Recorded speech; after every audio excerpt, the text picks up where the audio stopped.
పండితులైనటువంటి Bible పండితులు చెప్తారు 120,000 మంది బలమైనటువంటి స్థానంలో ఇసుకెత్తి రావడం. ఆయన దగ్గరలో ఎవరెవరు ఉన్నారంటే ఆయన తల్లి ఉంది, ఆయన శిష్యులు పారిపోయారు, యోహాను ఒక్కడే ఉన్నాడు ఆయన దగ్గరలో శిష్యుడిగా. ఇంకా ఎవరంటే కింద రాయబడి ఉంది, అటొక దొంగ ఇటొక దొంగ ఉన్నాడు. ప్రజలు ఉంటారు. ఎంతమంది చెప్పారు కదా, 120,000 మంది ప్రజలు ఉంటారు. వాళ్ళందరూ చూస్తున్నారు. వాళ్ళలో జాలిపడేవారు జాలి పడుతున్నారు, ఏడ్చేవాళ్ళు ఏడుస్తున్నారు, సంతోషించేవాళ్ళు సంతోషిస్తూ ఉన్నారు. ప్రజలు నిలబడి చూస్తూ ఉంటుంది. అధికారులేమో ఆయన విమర్శిస్తూ ఉన్నారు. వీడు వీడు అంటున్నారు సృష్టికర్త. వారికి ఏ దేవుడిని వాళ్ళు ఆరాధించాలో ఆ దేవుడిని దూషిస్తున్నారు, చీప్గా మాట్లాడుతున్నారు. వీడు అన్న మాట చూడండి.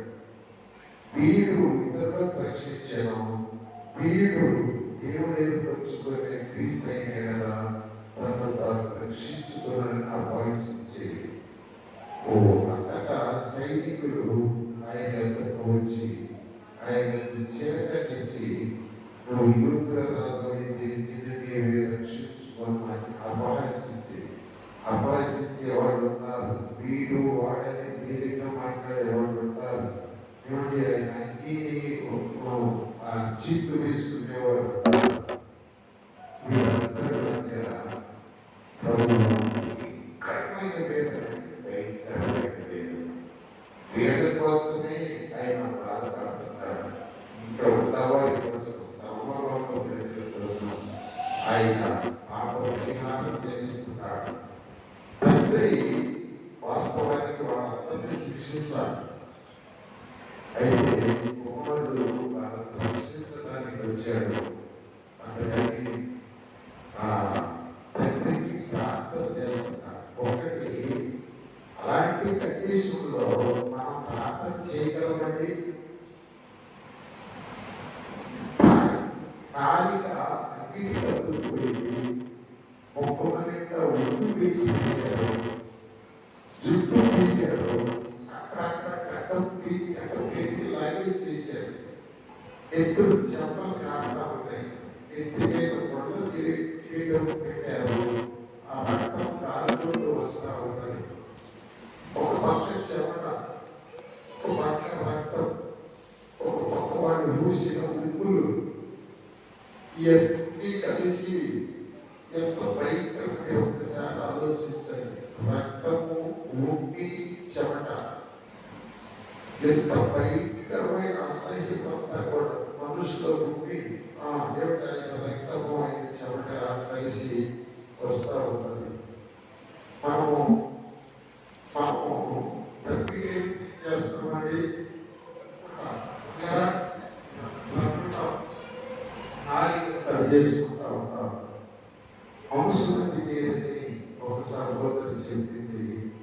ఆయన దాహమవుతా ఉంటే, ఒత్తిడిపోతా ఉంటే, మంచినీళ్ళు చుక్కించిన వాళ్ళు లేకపోతే రక్తము, చెమట,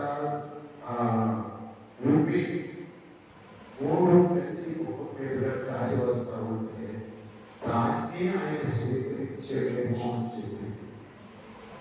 ఇది ఎట్లా ఉందండి? నేను చూస్తాను ఎలా ఉంటుంది. అమ్మా చెప్పండి, వాళ్ళు ఊసిన ఊపి ముఖమున ఊసారు, కట్టును తిరిగారు, లాగారు, పిలిచిందాక మొదటిలో పెట్టుకుంటారు. ఒక పక్క తిడుతున్నారు, ఒక పక్క అవసరిస్తున్నారు, ఒక పక్క హేళన చేస్తున్నారు, ఒక పక్క ఛాలెంజ్ చేస్తున్నారు, ఒక పక్క అంగీని ఎగరేసుకుంటూ చీట్లు వేసుకుంటున్నారు. ఎలాంటి వారి మీద కూడా కోపం వస్తుందండి. ఇలాంటి సందర్భాల్లో ఎలాంటి వారి మీద కోపం వస్తుంది. అది ఆయన దేవుడు, ఆయన దేవుడు మనల్ని రక్షించడానికి వచ్చిన దేవుడు, మన పాపములను తొలగించడానికి వచ్చిన దేవుడు. అందుకని ఎంతో చెప్పాడు, క్షమించదు. ఒక వ్యక్తి క్షమించాలంటే ఏదో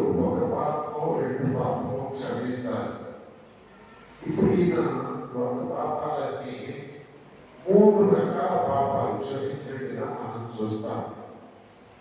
మూడు రకాల పాపాలు. మొదటి పాపం ఏంటంటే, మొదటి పాపం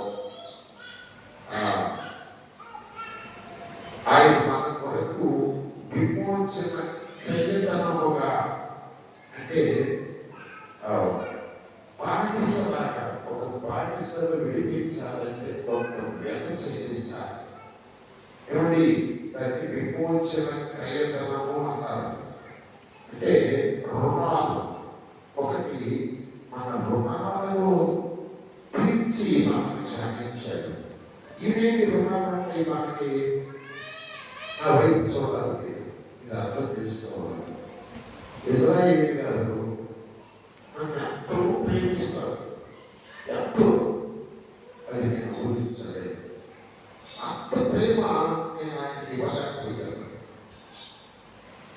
ఒకసారి అర్థం చేసుకోండి, నేను ఒక వ్యక్తిని చాలా ప్రేమించాను. ఒకరోజు ఆ వ్యక్తి నన్ను దూషించడం మొదలుపెట్టాడు. నేను ఏమి అర్థం చేయలేదండి. ఇప్పుడు అతను నాకు ఏమి రుణపడి ఉన్నాడు చెప్పండి మీరు? నాకు చూపించాల్సిన ప్రేమను ఆయన చూపించలేక ఆ ప్రేమ రుణపడి ఉన్నాడు. ఇది అర్థమైందండి. కొంతమంది చిన్న ఇంటి వాసాన్ని లెక్క పెట్టేవాడుగా ఉంటారు. మీరు పొందినంత వారికి మాతో మంచిగా ఉంటారు, వాళ్ళ అవసరం తీరిపోయిన తర్వాత మాకు పక్క అయిపోతారు. ఇది రుణం, ఇది రుణం. నువ్వు నా ఇంటికి అర్థం తింటావు, ఏమంటే ఎంతో గౌరవం ఇచ్చాను నేను, కానీ నాకు అర్థం పెట్టకపోక నన్ను బాధ పెట్టి నన్ను చాలా మానసికంగా వేదన చేశావు. కనుక ఒకటి, ఆయన ఏమి క్షమించాడు నీతో కాదంటే విమోచన క్రయధనం అని చెల్లించాడు ఆయన. నెంబర్ 1. రెండవది నేను చెప్తాను. రెండవది ఏంటంటే సబ్స్టిట్యూషనల్ యాక్ట్. ఇది ఏంటంటే, దీన్ని ఏమంటారంటే ఆ స్థానంలో నాకు బదులుగా నిలబడ్డాడు. నన్ను తీసుకెళ్ళి జైలు వేసారండి.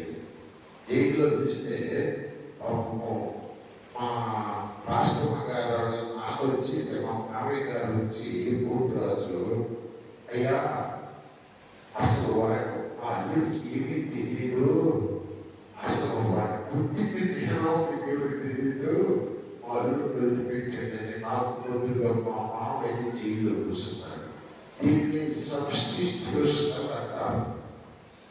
మీకు అర్థమైందండి.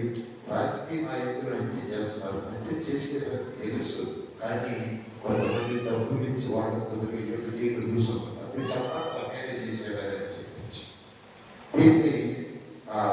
ఇదేమంటారంటే మనకు బదులుగా మన స్థానం స్వీకరించాలి. మీరు క్యాచ్ చేయాలి. క్షమాపణ, మీరు ఒక వ్యక్తిని క్షమించాలంటే 3 విధాలుగా క్షమించాలి. ఒకటి, రుణాలు క్షమించాలి. ఎగ్జాంపుల్, మేము అన్నదమ్ములు ఇద్దరమైతే గవర్నమెంట్ వాడు మా తమ్ముడికి 5 ఎకరాలు 5 సెంట్లు ఉన్నటువంటి స్థలం ఇచ్చారు. నాకు సెంటున్నారా, దాని కాగితాలు ఏం లేవు, ఇలాగ విస్తృతి చేసుకున్న స్థలంలో నేను ఉన్నాను. మా అక్క అడిగింది, నీకు ఉద్యోగం ఉంది కనుక నువ్వు ఎక్కడైనా బ్రతుకుతావు, వాడికి ఉద్యోగం లేదు, 5 వాడికి ఇచ్చేసి మాట, 5 వాడికి ఇచ్చేసి మాట. సరే ఇచ్చేసాను నేను. తర్వాత మా అమ్మని చచ్చిపోయాడు. నీకు తెలుసు, మా తమ్ముడు చచ్చిపోయాడు. అది నాకు నా పిల్లలకి రావాలి. మా అక్క ఏమందంటే చేతులు చేసి మాట తీసుకుంది, వాడి స్థలం తీసుకోకూడదు, వాడి తర్వాత మరి వాడి పిల్లలకి అట్లా ఉన్నారంటే కూతురు అనేసినట్టు. నేనేం చేశానంటే దాన్ని దేవుడి సేవకుడి కాబట్టి మొత్తము అతని భార్యకి ఇచ్చేసేసాను. ఆమె అమ్మపోతా ఉంటే దాన్ని నొప్పై వాళ్ళ పిల్లలు కొనుక్కున్నాను. చాలా మంది నా కొడుకు నా కూతురు విమర్శించారు. కానీ నేను ఇది చేసిన కారణాన్ని దేవుడు నన్ను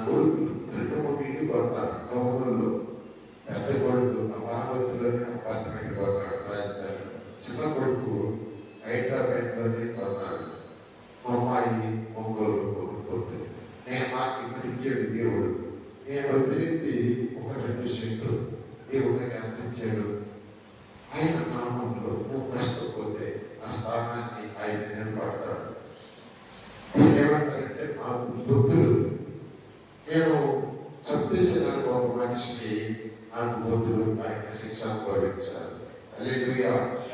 ఒకటి ఏంటంటే మూడవది ఏంటంటే డబ్బులు అయితే ఇస్తాము, ఏదో బొద్దులుగా చేయలేక కూర్చుంటాము. ఎప్పుడు తింటామండి? ఒకటి తక్కువ 39 దెబ్బలు తినాలి. ఒకటి తక్కువ 39 దెబ్బలు ఎందుకు కొడతారు? 40 కొట్టేసిగా మాకు 40 కొరడా దెబ్బలు కొట్టాలి.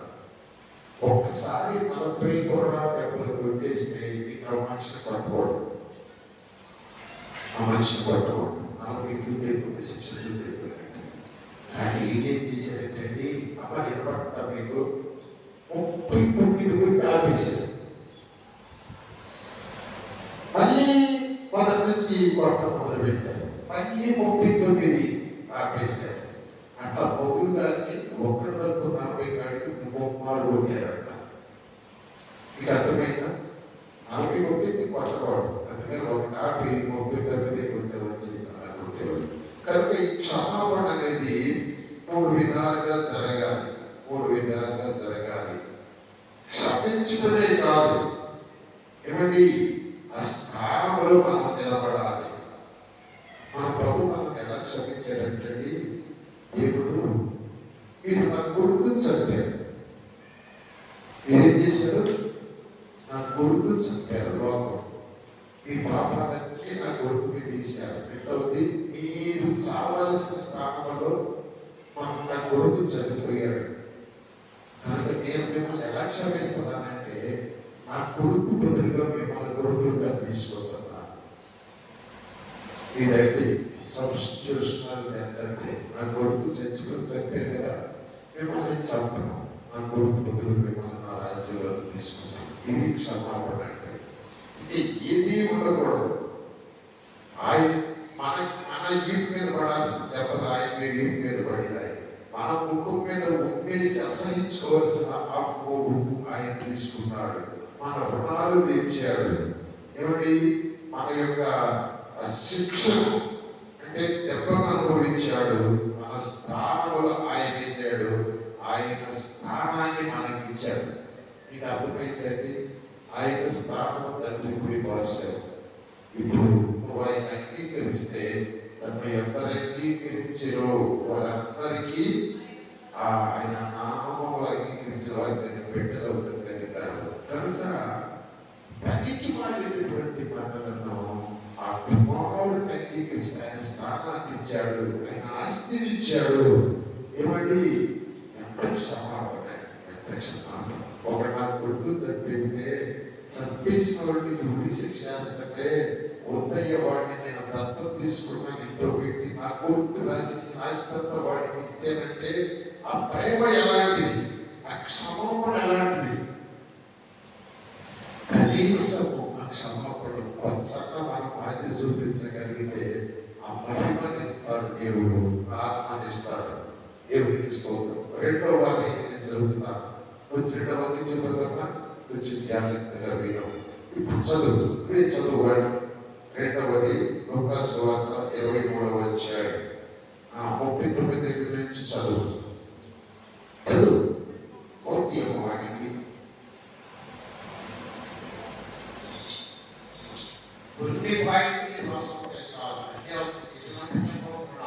నిమిషాలు 8 నిమిషాలు ఎత్తారు.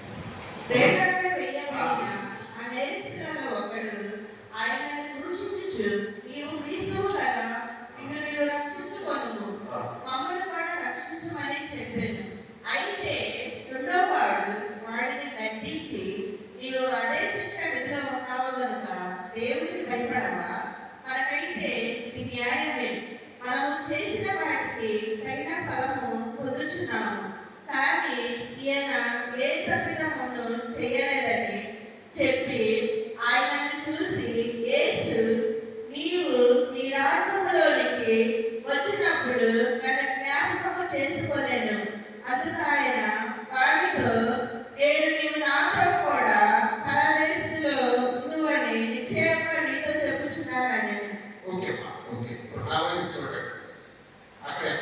సిలువేశారండి? ముగ్గురు వేశారు. అటు దొంగ యూదుడే, ఇటు దొంగ యూదుడే, ఈయన యూదుడే, ముగ్గురు యూదుడే. గుర్తుపెట్టుకోండి. ఆ శిలువ ఎవరితో తెలుసా? ఏసైకి వేసిన శిలువ ఎవరితో తెలుసా? చెప్పండి. వేస్తే ఎవరు వింటున్నారు? ఎవరి? బరబ్బకి. ఈ ముగ్గురు వేయాలి. మూడు శిలువల మీద ముగ్గురు వేయాలి. కుడిపక్క దొంగని, ఎడపక్క దొంగని, బరబ్బాని వేయాలి. కానీ బరబ్బాని వేయద్దు, బరబ్బాని వదిలిపెట్టి యేసుని వేయండి అన్నారంటే జనం. ఒకసారి ఆలోచించిన భయంకరమైన పరిస్థితి ఏమండి. అయితే ఏం జరిగిందంటే ఒకసారి యెషయా గ్రంథం 53 అధ్యాయం 12 వచనం చదవాలి. వాడి యెషయా గ్రంథం 53 అధ్యాయం 12 వచనం.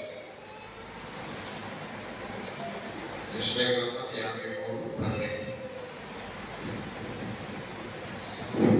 కావున గొప్ప వారితో నేను అతనికి పాలు పంచిపెట్టెదను. గనులతో కలిసి అతడు కొల్ల సొమ్ము విభాగించుకొనును. ఏలయనగా మరణము నందునట్లు అతడు తన ప్రాణమును దారపోసెను. అతిక్రమం చేయవారిలో ఎంచబడిన వాడాయను. అనేకుల పాపమును భరించును.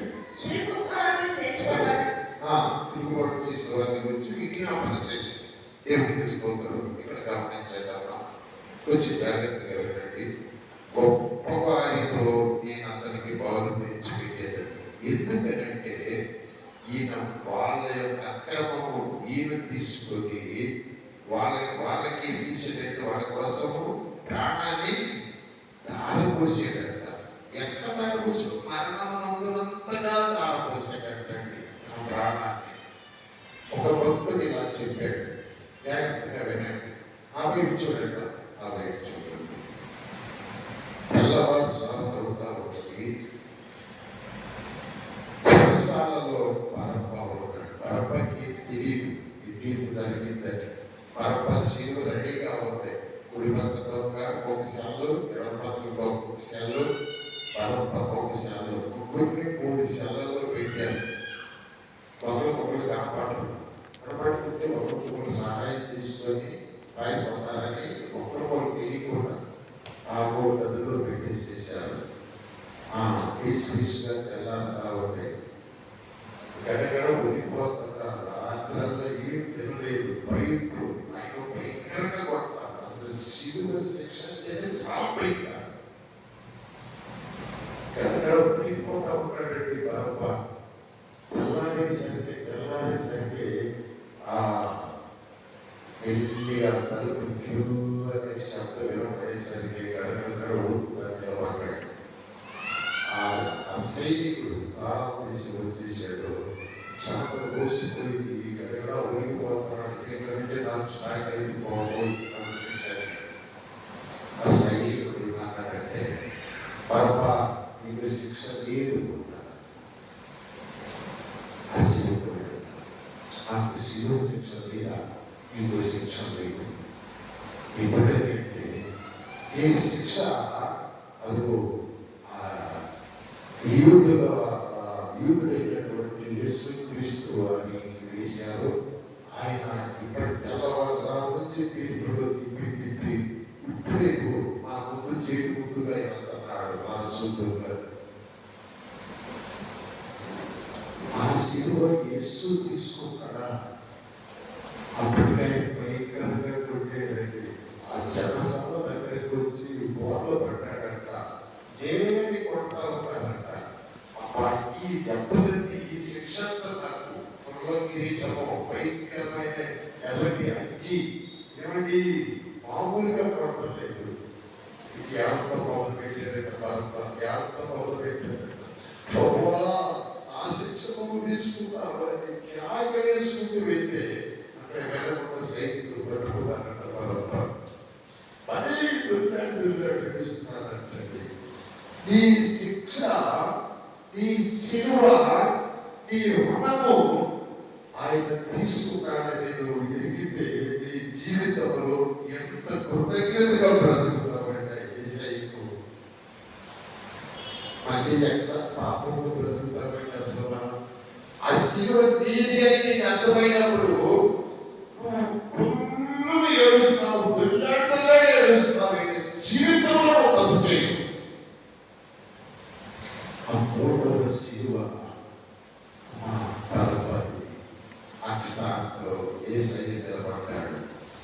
ఏం జరుగుతుందంటే ఆ ఇక్కడ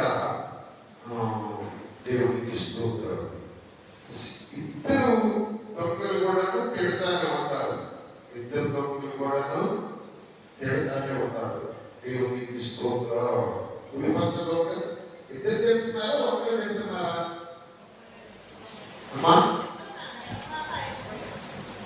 ఇద్దరు తింటున్నారా, ఒకరే తింటున్నారా చెప్పండి.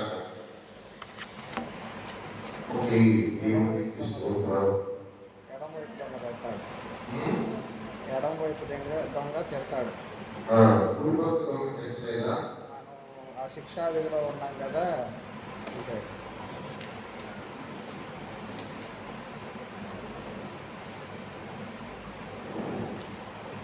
ఓకే, ఒక నిమిషం.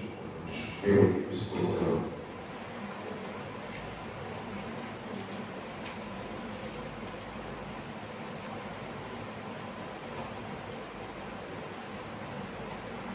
ఆ గురించి గొప్పగా చెప్పడం కాదు, కానీ రాటి చేసి పంపిస్తూ ఉంటారు. ఈ భాషగా అవసరం తీసుకొచ్చి ప్రార్థన చేయించమ్మా. కానీ ఆ వాళ్ళు ప్రార్థనకి సేవలు చూసేదంటే వాళ్ళు నా మీద పళ్ళు కొడతారండి. ఇంకా ఏంటి అర్థవంతుల ఏమంటే ఒక సహోదరి ఒక సౌకుని నన్ను ప్రేమించి ప్రార్థన చేయించుకుంటే నీకు మునిగిపోయిందే అక్కడ. సేవకులు మారలా, సేవకులు మారలేదు కనుక సంఘం మారలా. సంఘము సేవకులే మారకపోతే లోకం ఎక్కడ మారిందండి? ఎన్నాళ్ళు దేవుడు వేసి చూస్తాడు. వీళ్ళంతా నరకానికి వెళ్ళిపోతే లెక్క చెప్పాల్సింది సంఘము సేవకులేనని నేను భావం చేసుకుంటూ ఉన్నాను. యేసయ్య ప్రార్థన విన్నాడు. కూడా కొత్త దొంగ ఈయన దేవుడే అని నమ్మాడు అంతే. అప్పుడు వాక్యం అంతా గుర్తు చేసింది. దేవుడే దీనికి ఒక రాజ్యం ఉంది, రాజ్యం ఉంటే ఇంకొక పునరుత్థానం ఉంది, పునరుత్థానం ఉంటే నన్ను లేపుతాడు ఇలా.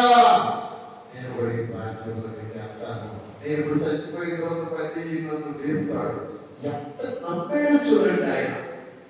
ఆ కుటుంబం తప్ప ఒకటి ఆయన విశ్వాసం, ఈయన ఖచ్చితంగా దేవుడే పుట్టినంత ప్రేమ పెట్టుకున్నాడు. ఏమంటున్నాడంటే చూడండి, అక్కడ మాట చదవండి. మాట చదవండి ఒకసారి. చదవమ్మా 23 వాణి అలోకస్వార్త 23వ అధ్యాయము. ఈ వాక్యం చదివారు కదా ఇప్పుడు.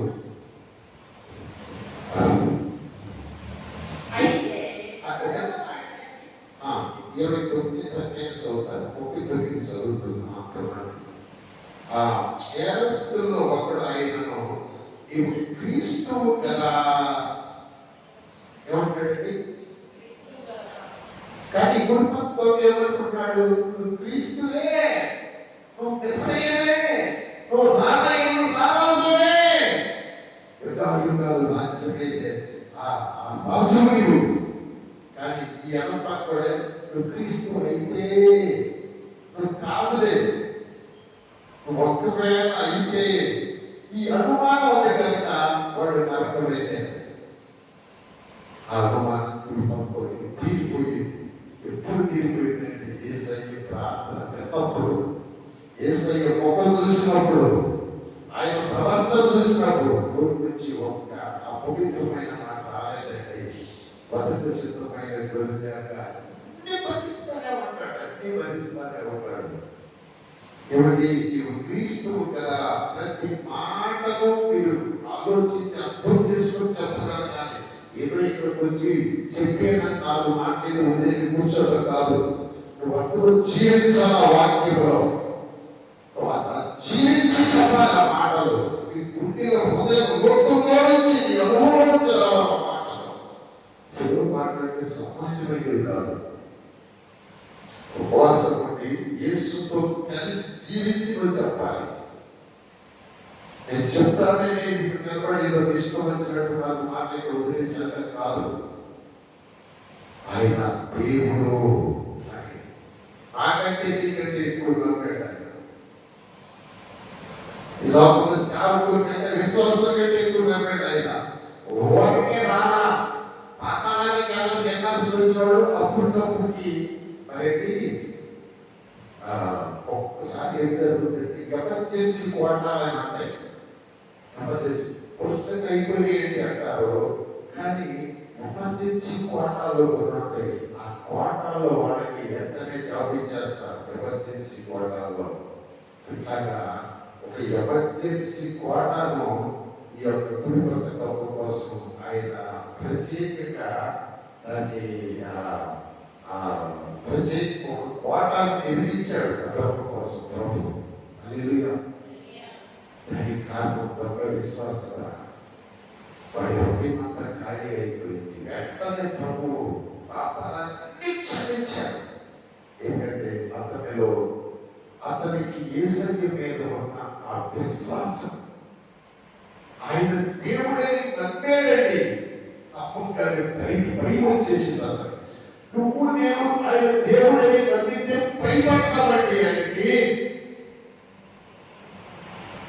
యోసేపు యవనస్తుడు నా ఎదుట దేవుడు ఉన్నాడని నమ్మాడు కనుక ఏమంటే ఆయనకు భయపడ్డాడు.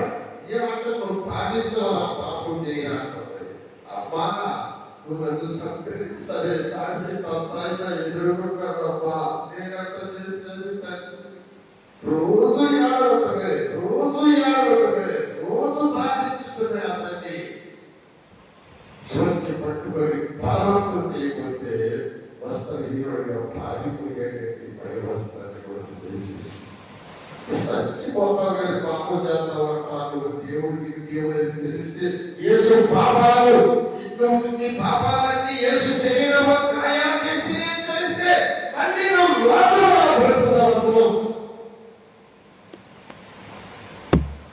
పెళ్ళాటి ఏడుస్తున్నాడు. పత్తి కొడుతాడు మారు మనసు పొందేరా.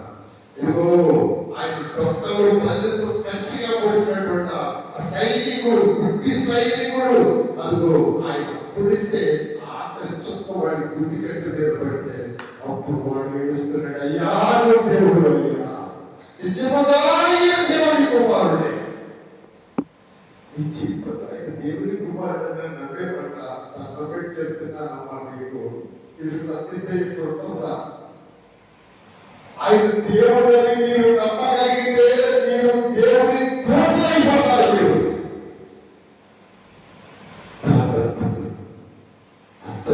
వెంటనే 100కి 100 రూపాయలు చిన్న విత్తనం అనుకోలేకుండా నమ్మేసేసాడు. చూడండి, చదువుతున్నాను చూడండి. నిన్ను రక్షించుకో, నన్ను రక్షించు అంటున్నాడండి.